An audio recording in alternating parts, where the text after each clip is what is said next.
Good morning guys, Dzień dobry, magandang umaga po sa inyo lahat. Kung saan man kayong lugar.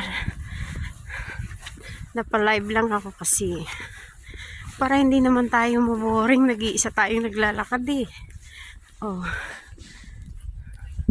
Dito lang ako sa gilid ng kalsada kasi may ice pa yung pathway at baka madulas ako. Tahimik talaga dito sa lugar namin guys.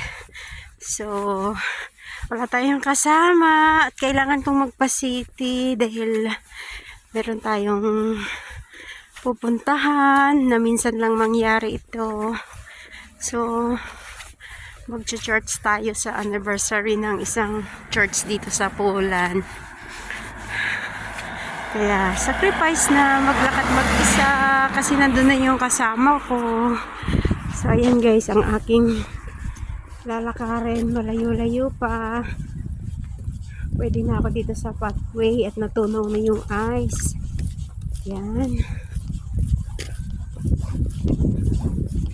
Ini-enjoy ko lang maglakad ng mag-isa.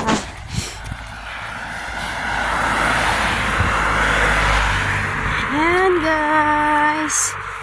So ganito ang life dito sa Poland. Talagang malayuan. Sacrifices lang talaga. At konting tiyaga.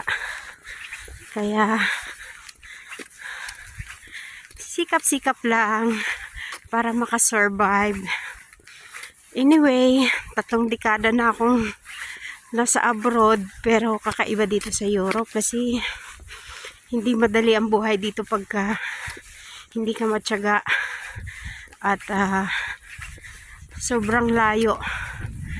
Pero yung mga bilihin naman is worth it naman kasi yung mga kanilang food ay fresh naman, lalo pag summer. Marami sila ditong mga fresh na vegetable na hindi mo mabibili sa Pilipinas. Ang mamahal, pero dito grabe, magsawa ka. Ayun. So, lakad na ako.